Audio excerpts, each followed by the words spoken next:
Tak nazdar kluci a holky, Johanko. Teď jsme rozhejbaný, jo. Jednak jsme si rozhejbali celé tělo a jednak jsme si zaházeli tím míčem rukama. Tak teď můžeme jako třetí etapu mít to školení míčkem a raketou, jo. Takže si pořiďte hezkou malou raketu, která bude vám pasovat, jo. Samozřejmě já mám velkou raketu, protože jsem velký, jo. Ale chytnu ji takhle, jakoby pro vás, jo, no, tak dobře. Tak si postavíme takhle do široka, položíme si ten míček na tu raketu a teď třeba ji tam takhle trošku s ní hýbeme, jo, a my jsme to vycítili nahoru, dolů, nahoru, dolů, nahoru, dolů, nahoru, dolů, nahoru, dolů. A pěkně v kolonou pokrčujeme, jo, a snažíme se, aby ten míček nám nevyskočil, jo, aby pořád byl na té raketě, jo. Dobrý, no.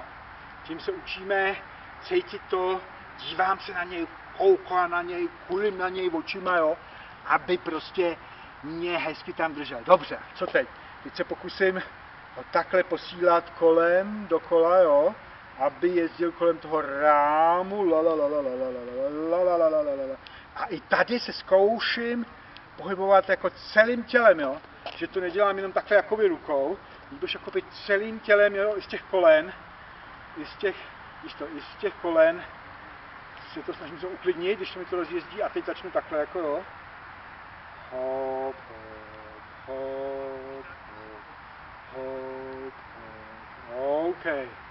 Dobrý, no. Takový cvičeníčko, jo. Raketu vůbec jako. To bychom měli ovládat švihem, jo. A ne tím, že budeme prostě jí takhle někam tlačit, jo, nebo strkat, nebo to takhle šli jak otáčet, jo.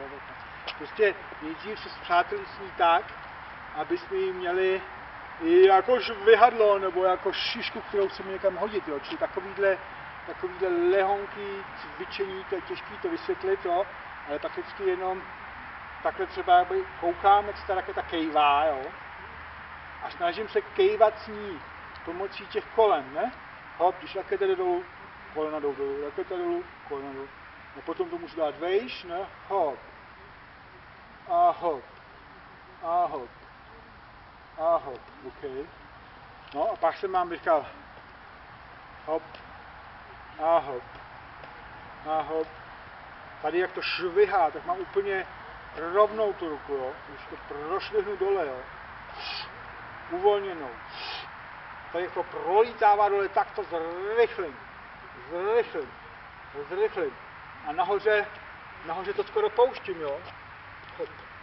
Jako by mi takhle, koukej na to, když to dám s loktem, jo, to by ta raketa dopředu, jako takhle jde, jakoby padá sama od sebe, otevřený dlaně, jo. A potom já ji teprve chytnu, jo. Hop.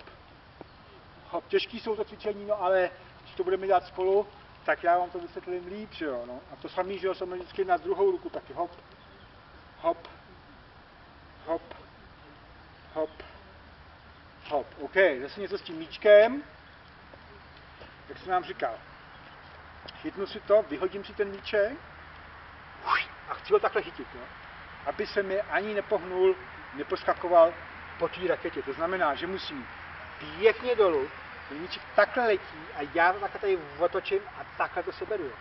Takhle to letí dolů, tady to otočím a chytnu ho a jdu kolenama i celou rukou, jo. Hop. Hop. Hop. A můžu rovnou těžší, rovnou z té rakety vyhazovat, jo. Vyhazovat rovnou z té rakety. Hop. To samý na druhou stranu, že jo. Backhand. Hop. No. Hop. Hop. Hop. A vyhodím. A chytím. A vyhodím. A chytím. A vyhodím. A chytím. Chytím, no. Samozřejmě, kdo chce být opravdu šikovnej, já se vám podívám, jestli to nahrává, protože ono to někdy vypne. Já pak tady blbnu jak strejda nějaký pomatený, jo, a lidi se mě koukají a nevidí a potom to tam není nahraný, to jsem štvaný. Levačka, jo, hop. To tež, jo, hop. Hop. No vidíš to, takhle by to nemělo být, nemělo by to skákat. Hop. Hop. Nejdřív to zkuste, jak by to bylo, kdybyste jedli polivku levačkou, když jste praváci, a obráceně, když jste Levá si tak pravačkou, jo? To je těžké. A druhá strana, OK, hop. Ale později, až budete starší, se nám to bude hodit, si budete moct hrát oběma rukama. Když vás jedna bude bolet. Jo? Dobrý. Tak to jsme měli takovéhle věci, ne?